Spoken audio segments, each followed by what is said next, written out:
Good morning, everybody. I'm Michael Newsome, and this is a class that I'm doing in beginning algebra. Today, what I'm going to be talking about today is section 2.8, which is basically talking about solving what are called linear inequalities. So let me start out. I'm going to go ahead and share screen so that you can see the PowerPoint that I have done to cover this.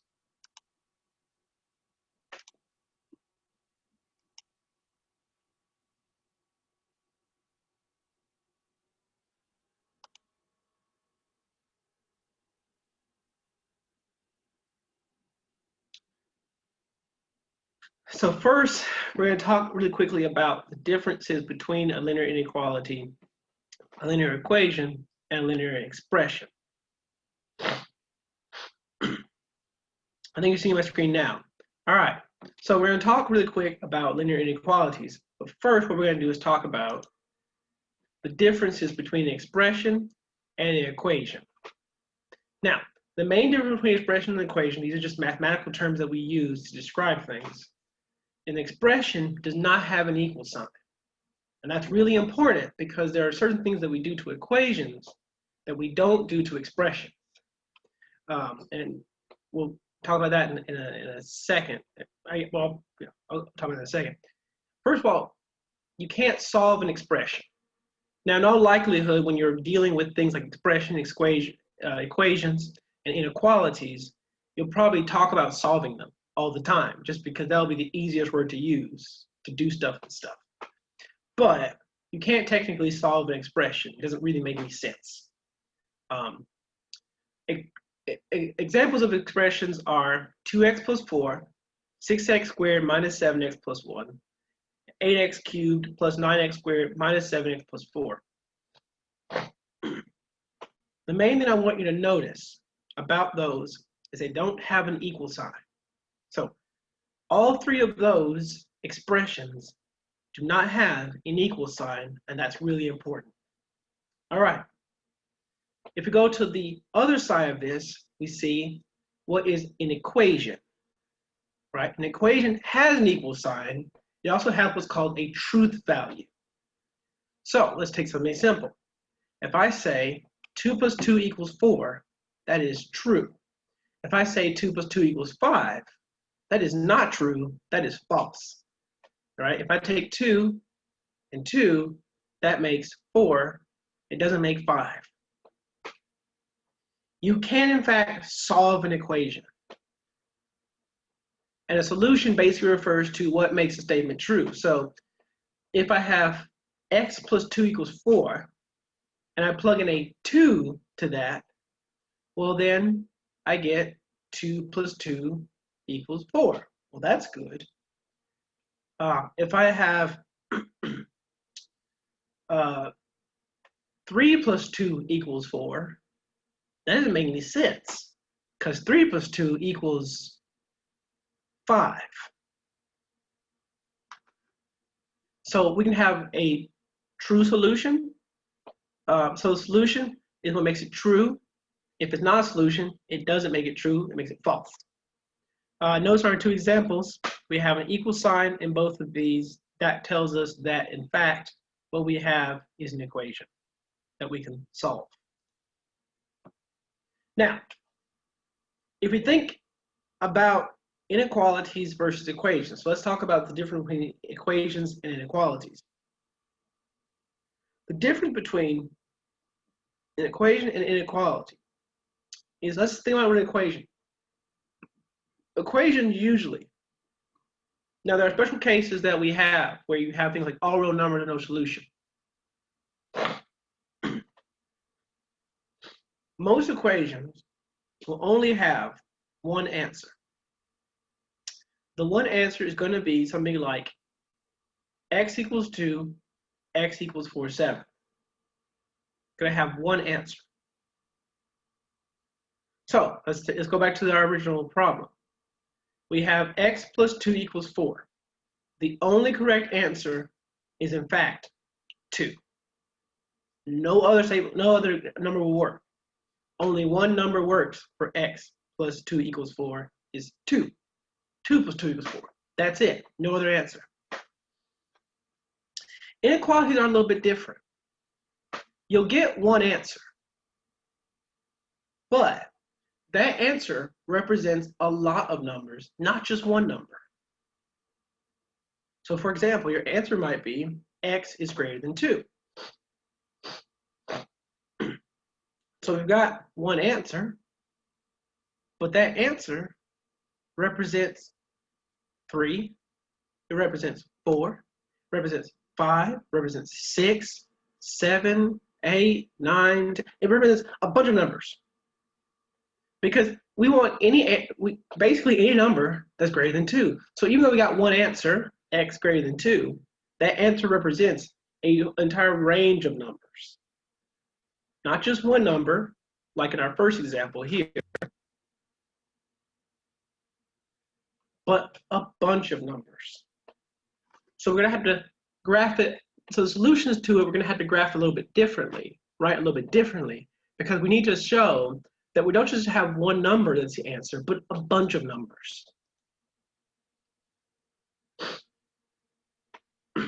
Let's look at these two signs here, and just to demonstrate and show you kind of how it looks sort of in the real world.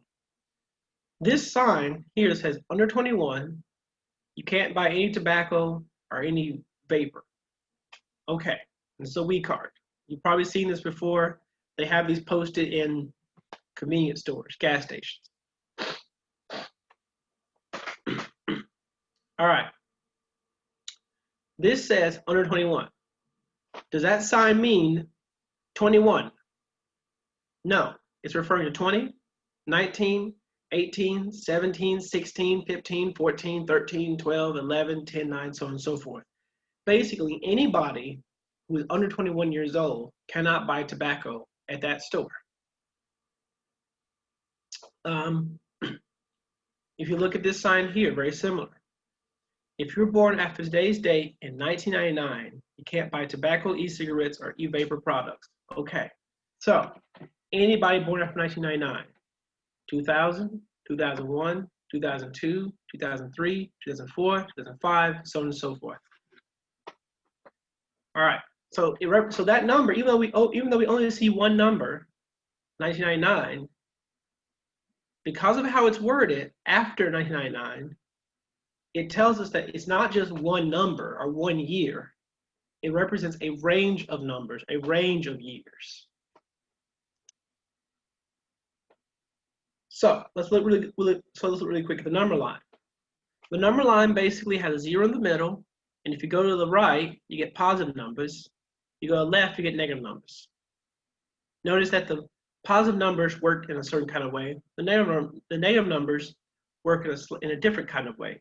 They almost look backwards from each other. That's how, when you write with a 0 in the middle, it's gonna look almost backwards, like a mirror image. 1, 1, 2, 2, 3, 3, 4, 4, 5, 5. Because the answer to an inequality is a range of values, instead of just saying x greater than 2 and just saying 2, we want to show that in fact this represents a range of values. So we're not just going to say 2, we're going to show that it's a 2, it's a 3, it's a 4, it's a 5, it's a 6, 7, 8, 9, 10, so on and so forth. We're going to show that it's not just 2, 3, 4, 5, 6, 7, 8, it's 9, 10, 11, 12, 13, 14, 15, 16, 17, 18, 19, 20, 21, 22. All right.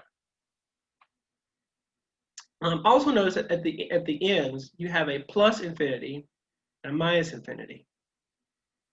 Plus infinity indicates that we can keep going as much as we want.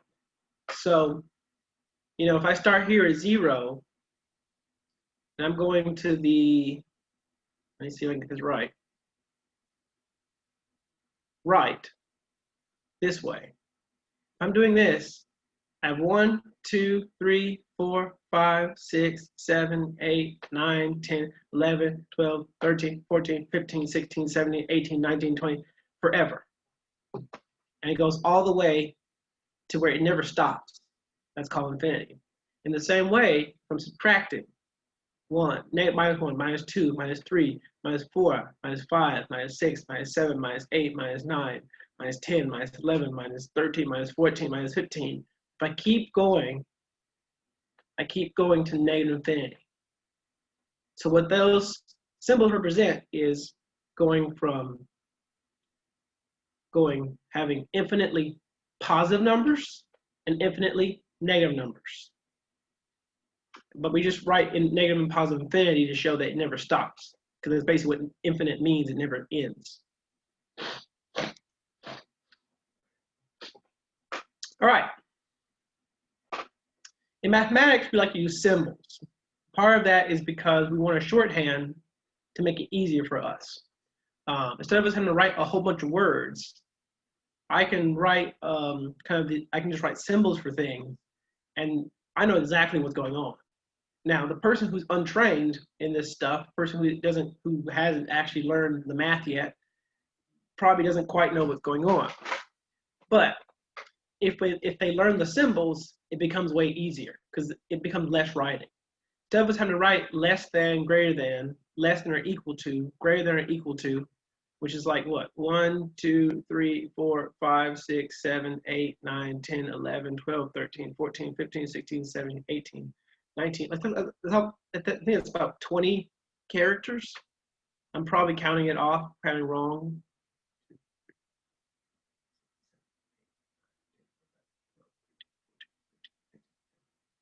Yeah, about 20 characters there.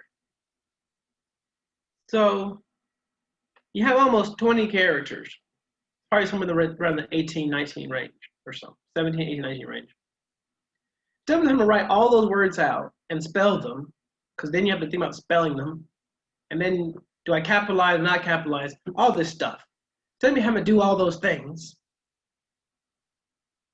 all I have to do is just write this symbol with that symbol underneath. It makes my life a lot easier. And so in math, that's what we do. We're just like, instead of us having to write 20 characters, we just do that. And we know exactly what it is. And so we just say to ourselves a bunch of times. So, that's why we do it. We can translate these into mathematical statements, for example. X less than 4. So less than is this symbol right here. So if I write X less than is this symbol 4. Now, is that hard? It sort of depends. Are you bad memorizing stuff? It might be a little more difficult. If so, what you do is you make a note card, and everywhere you go, you have a note card that has these 4 symbols written on it. And you just keep that on your person. If you look at something, whenever you have a free time, in the middle of a break or something, or in the middle of the day, you look at these 4 symbols and you stare at them for like a long time until you learn them, until they become like absorbed into your brain. Again, it's not terribly hard. It's just you have to memorize 4 symbols. So X less than 4. So you have to say X less than 4. That's the symbol for it. Y is greater than or equal to 2. Okay. Y is greater than or equal to 2. It's just shorthand. And I won't go through these. You can see sort of what's going over there.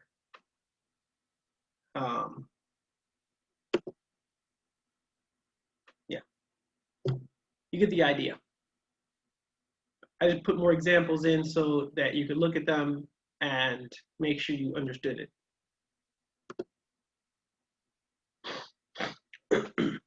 Now, let me just kind of go back and recap. First of all, we're going to be looking at the number line. We're going to use that to write our solutions to an inequality. Then we have these 4 really important symbols. So Those are for really important symbols: less than, greater than, less than or equal to, greater than or equal to.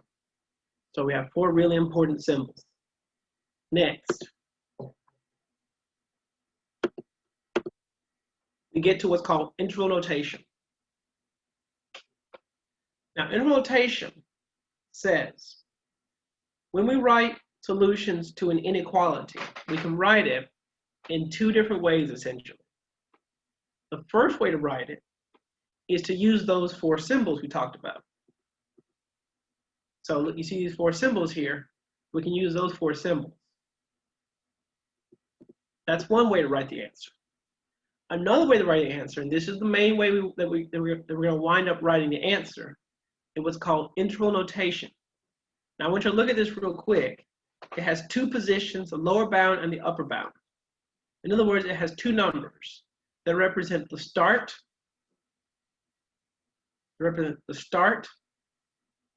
and the finish. It starts somewhere and it finishes somewhere. That's what we're talking about when we talk about the upper bound and lower bound. Now, sometimes they're not bound because they're not part of it, or because you cannot bound it. But we'll get to that in a second. But basically, we call them upper and lower bounds anyway, just because. So here are the basic steps. We graph a solution. Now, this step 2 and step 3 can be done in pretty much any order. I like to do the 2 and the 3 first. Some people like to do this before that one. These 2 can be done in any order. They can kind of be done simultaneously if you're thinking about it. But essentially, what you're going to do is graph the solution. You're going to write the solution from start to finish, and then you're going to pick a bracket or parentheses after you've done that. So after you've written the solution out, then you're going to basically pick the bracket and parentheses. So yeah. Now, what do brackets and parentheses represent? Well, brackets represent if a number is actually included, i.e., is that number actually part of the overall solution? And I'll talk about that in a second, what I mean by that. Parentheses. The question, so the number is not included. Is that number not part of the solution, technically? So we'll talk about that in a second.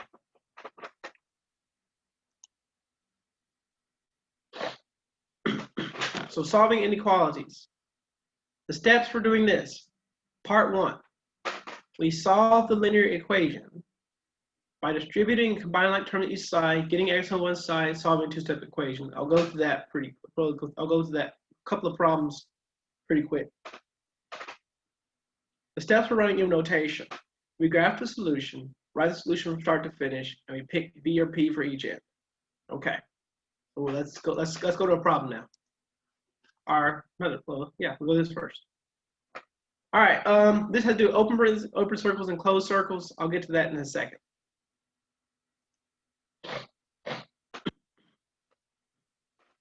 And I'll come back to that as well. I'll come back to that as well. That's on bracketing infinity. Let's go to a problem and we'll come back to all that. All right, I think we have that basic idea. All right, let's talk about graphing a solution to an inequality. I have an inequality that says graph the solution x less than 2. So let's think about that and let's graph it. So x less than 2. X less than 2 is the same. This says x is less than 2. I can tell that because of the symbol. If I scroll back over to the other thing, you can see that it's basically that previous slide from before. The question is, what numbers are less than 2? Okay, that's a good question. And it's a pretty easy question too. 1, 0, -1, -2, -3, -4. Those numbers are less than 2. So what direction am I going to shade in? I'm going to shade in that direction. So if I'm going to shade in that direction, that means I'm going to wind up shading to the left.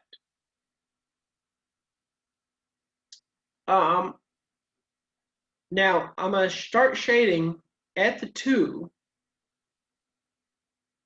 so I can get all the numbers in between 1 and 2. And I'm going to keep shading all the way to the arrow because there's no reason for me to stop. Because -3 is less than 2, -4 is less than 2, -5 is less than 2, -6 is less than 2. So there's no reason for me to stop, so I'm going to keep shading. I'll talk about this open circle in a second.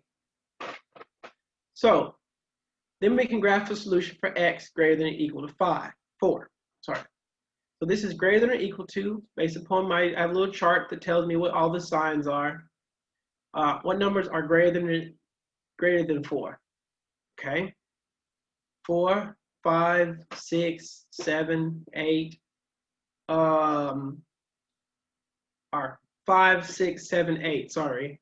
4.1, 4.2, 4.3, 4.4, 4.5, 4.6, 4.7, 4.8, 4.9, 5, yeah, so on and so forth, right? You get the point. These are all numbers that are greater than 4. All right. Now notice it also says equal to, and I have a closed circle. Notice that this does not say equal to, and I have an open circle. That's basically how you decide whether you have an open circle or a closed circle. Is it equal to that number? All right, let's solve this example 1. Solve the inequality 2x plus 1 is less than or equal to 5.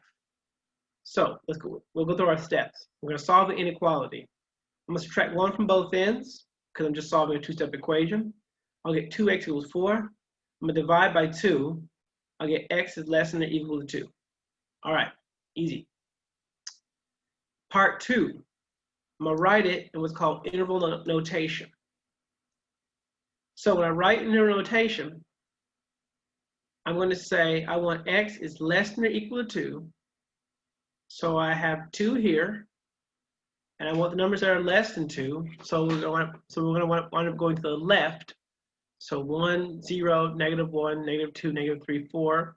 -4, all the way to the arrow, and we're going to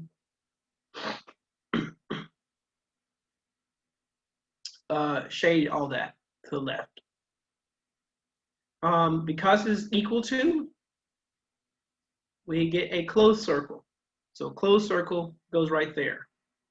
Now, let's start with step 3 first, and then we'll go to step 2, because this is, I put it in a funky order. Should put it in a different order, but that's okay. All right. If I go from left to right, I start here on the left at -infinity. -infinity is over here. It's just there. We don't write it out, but it's always there. -infinity, it starts -infinity and it goes all the way to, follow it, 2. And it doesn't go past 2. So we write the solution. We always write from left to right. We don't follow the arrow. We always go from left to right, just to make it easier for us to figure things out. So we start at -infinity, and we go to 2. So here we have -infinity to 2. But we also got to pick out whether or not to use bracket or parentheses. So to do that, we use a really important rule. Number 1, you can't bracket infinity. You can never, ever, ever put a bracket on -infinity or positive infinity. You just can't do it. Ever.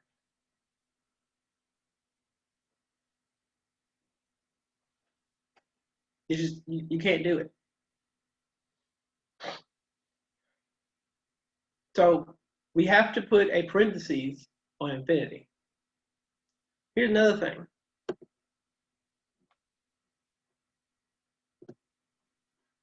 We have a rule that tells us whether or not to use a line, whether or not to use a bracket, or use parentheses.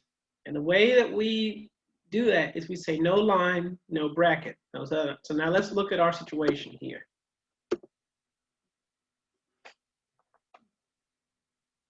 If I look at this symbol here, is this thing underlined? Yes, it's underlined right there. that means that we don't use the no line, no bracket rule. We use the line bracket rule.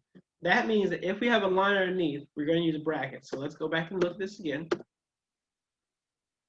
This has a line underneath, it's underlined. Therefore, this will take a bracket. We can also say that 2 is included because it says equal to 2, which means 2 is still included because 2 is equal to 2.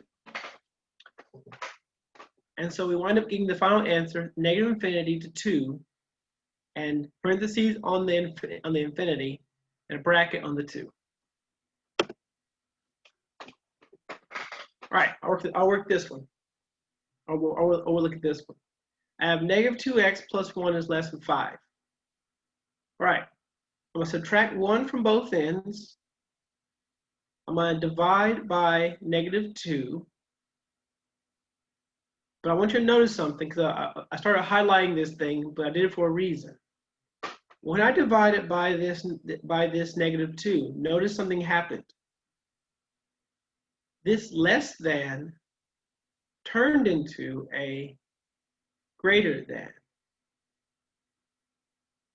When I divided by a negative number, the sign had to be flipped.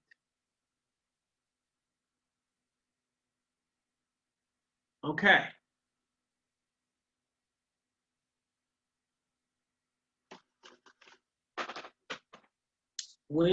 So let's go back to a previous slide that I skipped. This is important. Multiplying or dividing by a negative number. Whenever you multiply or divide by a negative number, not by a number, a negative number. Not just any number, a negative number. If a number, in other words, if a number you have on the bottom when you divide is negative, then you have to flip the middle sign. What will happen is a greater than will turn to a less than, and vice versa, i.e. a less than turns to a greater than. A less than or a greater than or less or equal to will turn to a less than or equal to, and vice versa. A less than or equal to will turn into a greater than or equal to. That's only if you multiply or divide by a negative number. So let's go back to our example here. I divided by a negative number. That means the sign in the middle flipped. It flipped from being a less than to becoming a greater than. So now that was the hard part. Now let's do the easy part. If we go to the easy part, we have x is greater than negative 2. So we shade to the right because greater than always goes this way. All right, greater than. All right. And then we choose bracket and parentheses. So this is a positive infinity. It gets a parentheses.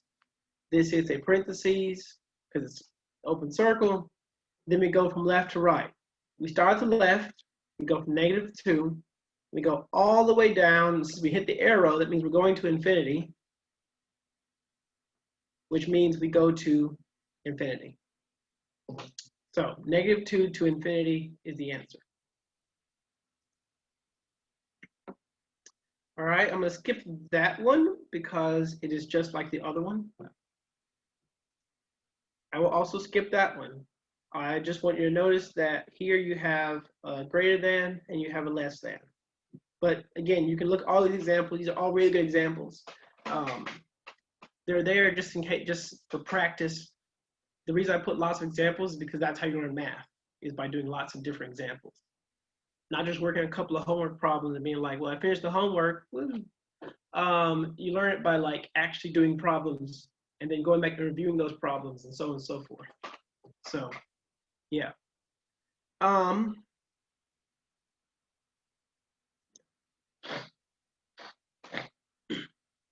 Let's look at 5. I think we'll look at example 5 and example 6. And that should be pretty good. All right, now, we want to solve the inequality. 3 minus 7x is greater than 10 minus 8x. I know it's an inequality because of this symbol right here. That's what it tells me. If it was just a straight equal sign, then it would be an equation. But it has that funky little greater than symbol there. So we know it's an inequality. When we get x by itself, we need to make sure that we get the x's on the left, not the right. I'm not going to spend any time talking about what happens if you get the x's on the right. Just don't do it. It's not a good idea. Just move all your x's to the left. All right, so first thing to do, we're going to solve this problem. To get the x on the left, we're going to add 8x to both ends. Not subtract, but add. We're going to add 8x to both ends and get 3 plus 1x less than 10. Then we're going to subtract 3. Now, one thing that happens is students get this kind of real confused. They think, oh, we subtracted a 3, which is kind of like a negative, which means we flip the sign, right? Aha, gotcha, right? Yeah, right. No, that's not how it works. We didn't divide by that number, did we? Did we divide by it? We didn't. Did we multiply by it? No. The rule says, let's go back and look at it. When you multiply or divide by a negative number, did we multiply or divide in that step? No, we didn't. We didn't multiply or divide in that step. In that step, all we did was subtract. So even though we have a minus 3, it doesn't mean that we're going to put the sign. So let's go back and look at this. So I'm going to subtract 3 from both ends. And notice that the sign stays the same because I didn't multiply and I didn't divide. All I did was subtract. So even though I have a minus 3 there, it doesn't mean I flipped the sign. Okay. Then we graph it. It's the same kind of idea. We shade to the right. We go from start to finish. We pick brackets and parentheses. I think you've got that part. Or at least you can work on it. All right. Let's look at a more complicated problem. I think this will be the last example we do before we go into the summary.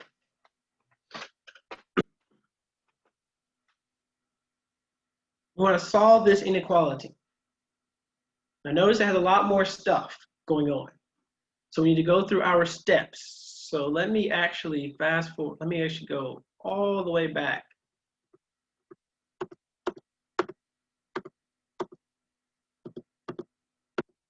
to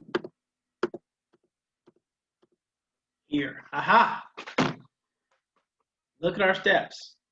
Distribute combined like terms on each side. Get x on one side and solve a two-step equation. Those are the steps we're going to use. So let's go. So those are our steps that we're going to apply to this. So step number 1, before we do anything else, we cannot do anything else until we do this, is deal with those parentheses. If you try to solve this problem without dealing with the parentheses first, you're going to mess yourself up and get the wrong answer. But we don't want that. We want to get the right answer. So let's go ahead. I'm going to distribute. I get 2x minus 3. So 2x minus 6, sorry. 2 times x is 2x. 2 times 3 is 6. Minus 6 minus 5. Put that together. You get 2x minus 11. So what I did was I just took the left side and distributed and combined like terms. I'm going to do the same thing to the right side. I got 3x plus 6, because 3 times 2 is 6, minus 18. 6 minus 18 is minus 12. All right, my calculator will tell me this. All right, I've done that now. So once I do that, then I will get x on the other side. On the left side. Not the right side, but the left side. So subtract 3x from both sides. I get negative x minus 11 is less than negative 12.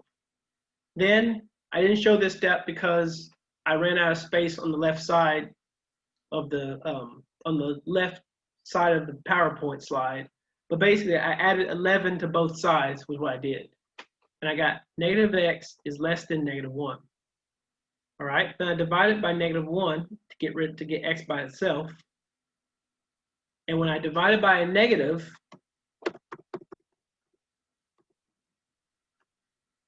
I have to put the middle sign. So that less than became a greater than.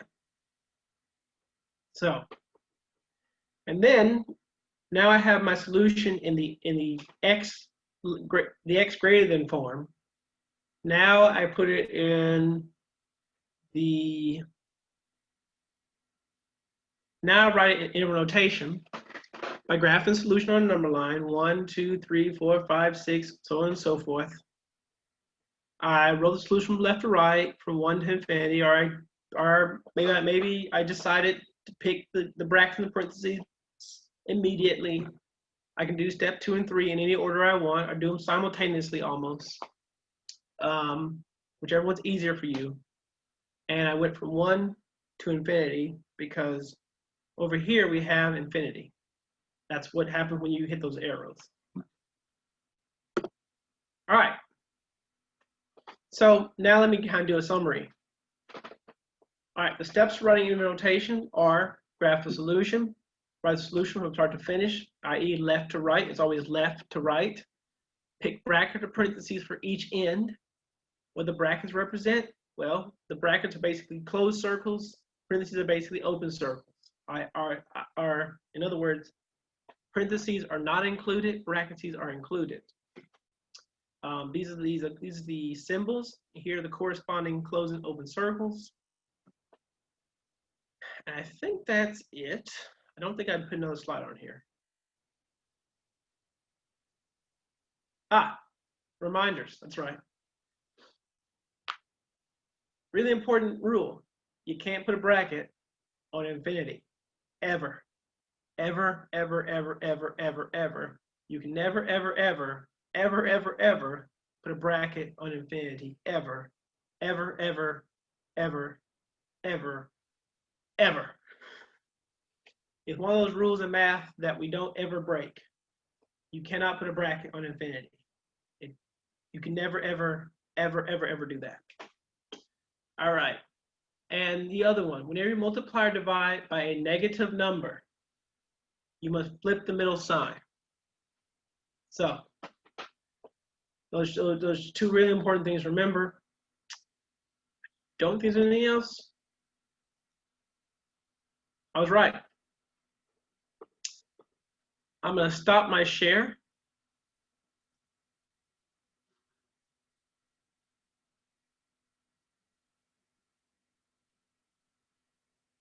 Sorry. Taking a while. Here we go. So that is section 2.8, solving linear inequalities. It's a whole lot to think about all at once is the main thing. So making sure that you know, okay, when do I use brackets? When do I use parentheses? Am I shading to the left? Am I shading to the right? Is it an open circle? Is it a closed circle? Making sure you understand why those things are so and what they correspond to. Making sure that you know less than or greater than. That's very tricky for students. They oftentimes get those mixed up because that's just what happens. Making sure you know the difference between a less than and a greater than. Making sure you know the difference between a less than and a less than are equal to. Making sure you remember those two really important rules about not being able to put a bracket on infinity, and whenever you divide or multiply by a negative number, making sure you flip the sign. Again, it's a lot to think about all at once, but it can be done. So I'm going to finish up, sign off, and I hope this was helpful. You guys have a great day or weekend or whatever. All right. Signing off.